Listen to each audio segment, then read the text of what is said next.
नमस्कार, मैं हूं कुमार अनिल। लोकतंत्र के लिए अच्छी खबर नहीं है। सोनम वांगचुक और उनके साथ आ रहे 150 पदयात्रियों को दिल्ली की सीमा पर हिरासत में ले लिया है पुलिस ने।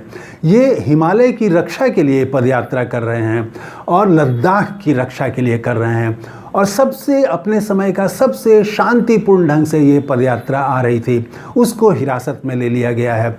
लोकतंत्र के लिए बहुत चिंताजनक बात है और मैं तो धन्यवाद दूंगा अपने एक दर्शक की जिन्होंने मैसेज करके मुझे बताया, ये जानकारी दी कि सोनम वांगचुक और उनके साथियों को पुलिस ने हिरासत में ले लिया है। तो उसके बाद मैंने जब चेक किया तो बात सही थी। सोनम वांगचुक ने खुद ट्वीट करके कहा है कि उनके साथ 150 पदयात्री थे और सबको हिरासत में ले लिया गया है।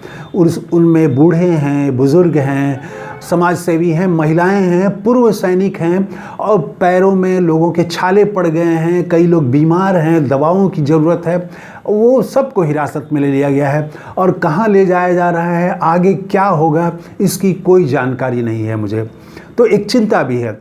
उसके बाद उन्होंने लोकतंत्र पर एक तरह से तंज, तो सीधा तंज नहीं है वो, लेकिन चिंता ज़रूर उन्होंने जताई है कि ये एक ऐसे देश में उनके साथ व्यवहार किया गया है जिसको दुनिया का सबसे बड़ा लोकतंत्र कहा जाता है, जिसको लोकतंत्र की जननी कहते हैं, वहाँ पर हमें हिरासत में ले लिया गया है। और बहुत शांतिपूर्ण ढंग से आ रहे थे। दिल्ली की जो कानून व्यवस्था है उसको कोई वहाँ पर परेशानी नहीं होने वाली थी। सड़क के किनारे एक पंक्ति में वो चलने वाले लोग हैं। आम प्रदर्शन जो प्लेन्स में होते हैं दिल्ली, बिहार, यूपी में सड़क जाम करते हुए 100 लोग भी चल रहे हैं तो फैल के चलते हैं, वैसा नहीं, वो पंक्ति में चलते हुए आ रहे थे, किसी को कोई डिस्टर्ब नहीं कर रहे थे। उनको हिरासत में ले लिया गया है और राहुल गांधी ने इसका विरोध किया है। मुझे अच्छा लगा कि राहुल गांधी ने हिरासत में लिए जाने का विरोध किया। सोनम वांगचुक ने कहा, उनका जो अंतिम शब्द है उनके ट्वीट का, वो हे राम उन्होंने लिखा है, हे राम। तो ये बापू के यहाँ वो जा रहे थे स्मारक पर और बापू का ये अंतिम शब्द है, हे राम।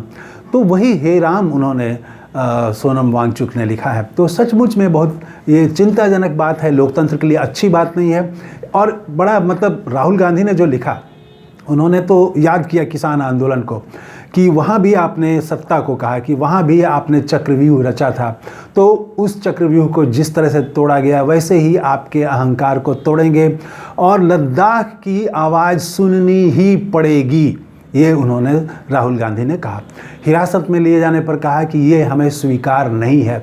तो ये अच्छा लगा कि वो विपक्ष के नेता हैं, तो विपक्ष की नेता की ये जिम्मेवारी थी और उन्होंने उसको निभाया भी। वो खड़े हुए सोनम वांगचुक और लद्दाख के साथ, तो उन्होंने कहा कि मैं लद्दाख के साथ हूँ।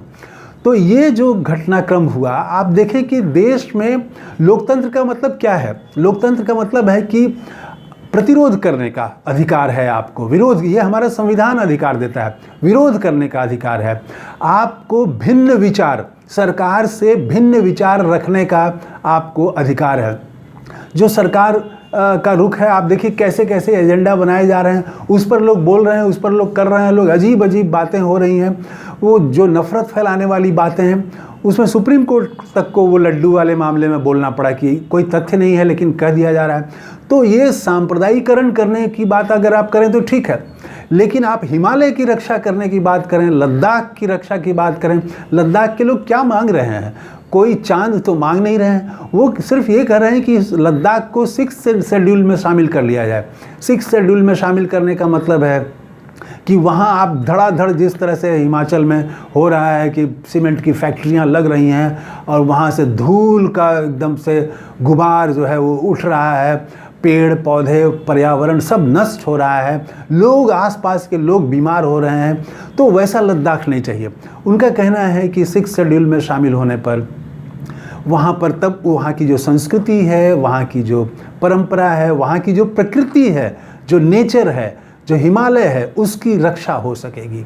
तो उसकी रक्षा होगी तो वो पूरे भारत की एक तरह से वो मांग है। लद्दाख की मांग वो भारत की मांग है।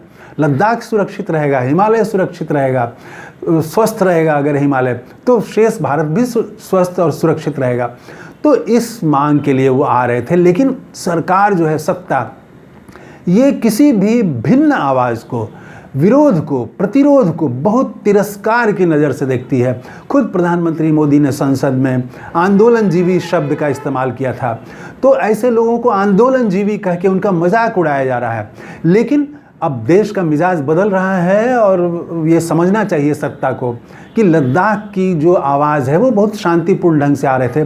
कायदे से उनसे तो जाके सरकार का कोई प्रतिनिधि अधिकारी जाके मिलता और कहता है कि आप यहीं रुकिए और 5 लोग चलिए हमारे साथ बात कर लीजिए। ये तरीका है, ये लोकतांत्रिक तरीका है। और वहाँ से एक प्रतिनिधि मंडल जाता और जाके सरकार को अपनी बात कहता। और बाकी लोग जो गांधी के स्मारक जाना चाहते थे वो बस से जा रहे थे, किसी को डिस्टर्ब नहीं कर रहे थे, उनको बस से ले जाते। लोग 10 मिनट रुकते, अपनी श्रद्धांजलि देते, बापू को नमस्कार करते, प्रणाम करते और वहाँ से लौट जाते लोग।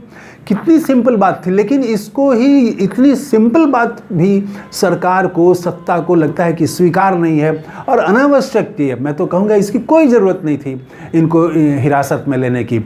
इनको तो सम्मान के साथ बात करा देना चाहिए था। तो सत्ता का जो ये रुख होना चाहिए जनता की आवाज़ के प्रति, ये रुख खत्म हो गया है। कोई भी आवाज़ हो, अगर कोई भिन्न आवाज़ अगर आ रही है तो उसको कुचल देना है, उसको बढ़ने नहीं देना है। किसान आंदोलन के साथ हम लोगों ने देखा महिला पहलवान जिस तरह से अपनी बात दिल्ली की सड़कों पर वो महीना भर बैठ के बोलती रही, कोई सुनने वाला नहीं था, एक प्रतिनिधि वहाँ नहीं गया। तो ये ठीक नहीं है। ये लोकतंत्र के स्वास्थ्य के लिए, देश के लिए, देश की जनता के लिए, भारत माता के लिए ये अच्छा नहीं है। सोनम वांगचुक को मैं एक नागरिक होने के नाते मैं कहूँगा कि उनको सरकार अविलंब रिहा करे और उनकी बात सुने, वो क्या कहना चाहते हैं। तो उनकी बात सुनी जानी चाहिए, लद्दाख की बात सुनी जानी चाहिए। तो इस वीडियो में इतना ही। जय हिंद।